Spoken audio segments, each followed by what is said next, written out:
Hi, my name's Anna Asherton, and I'll be discussing the article entitled Why Ethics Trumps Regulation in Creating a Healthy Corporate Culture. The article is a piece on the Managing Director of BT Investment Management, Emilio Gonzalez, and his attitude to creating an ethical culture within his organisation. His goal is for his staff to make the right choices instinctively, irrespective of the compliance checks they will have to undergo. Emilio aims to accomplish this from the top down by encouraging ethical leadership. He also hopes to empower his staff members by getting them to ask themselves what he would do in his absence when they are faced with ethical dilemmas. During the time where the conduct of financial institutions has come into high levels of scrutiny with the Royal Commission into the misconduct in the banking, superannuation and financial services industry, this type of leadership is not just one that should be encouraged, but also replicated in other financial institutions.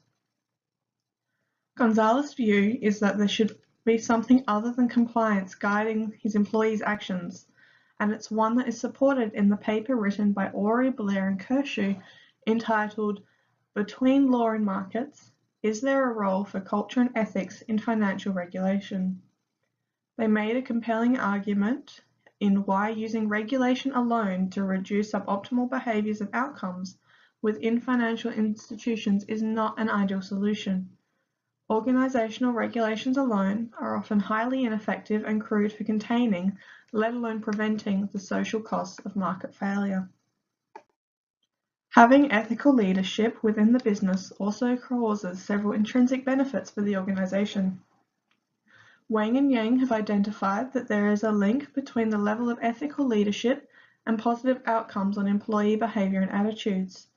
This includes increased optimistic views, work empowerment, and organisational citizenship behaviour. Effective ethical leaders not only encourage ethical behaviours, but also demonstrate ethical leadership in their actions. This can have the effect of putting a stronger emphasis on ethics and morals than the monetary figure attached to an action.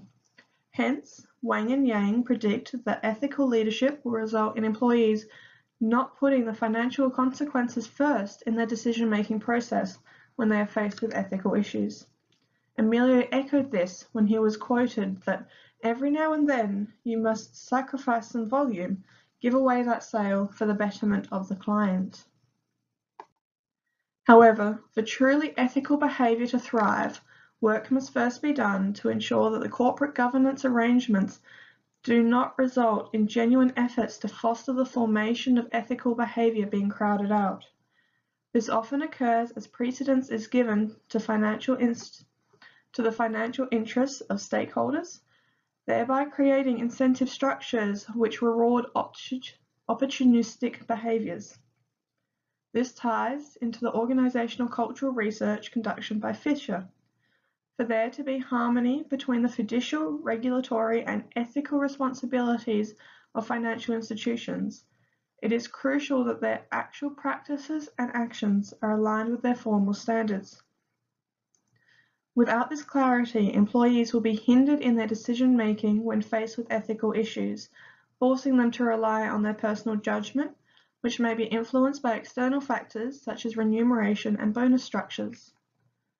Recent moral failures made by employees having to make these decisions when they don't have clarity within their organisational structure also reinforces that ethics should be taught within banking and finance programs. Oates and Dias recommend that more universities equip business and finance students with both an understanding on the relationships between ethics and regulation, and also to have a self-awareness on how to best influence their behaviour into the most appropriate direction. From this research, by improving how organisations communicate their ethical standards to employees, and by better equipping market entrants with a self-awareness on how to best behave, it is likely that there will be an increase in the number of ethical workers, and thereby businesses. By creating a workplace where unethical business is not the accepted norm, there will likely be a decrease in behavioural misconduct.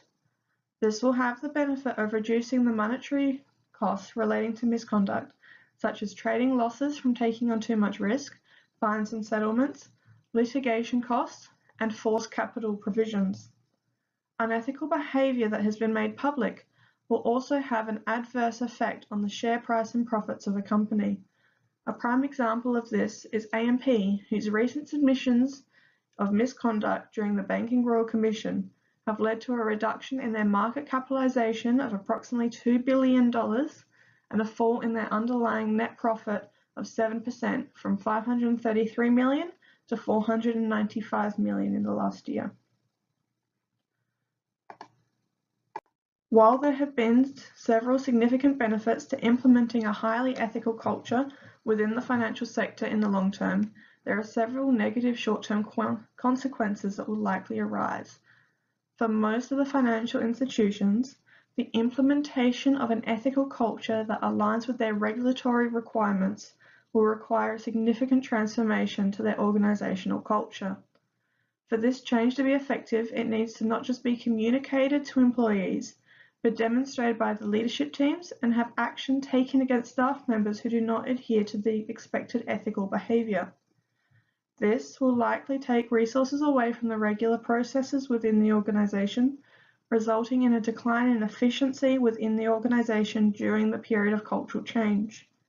There may also be a short-term negative effect on the company's profit margin as they no longer put the monetary outcome of a decision first when faced with an ethical issue.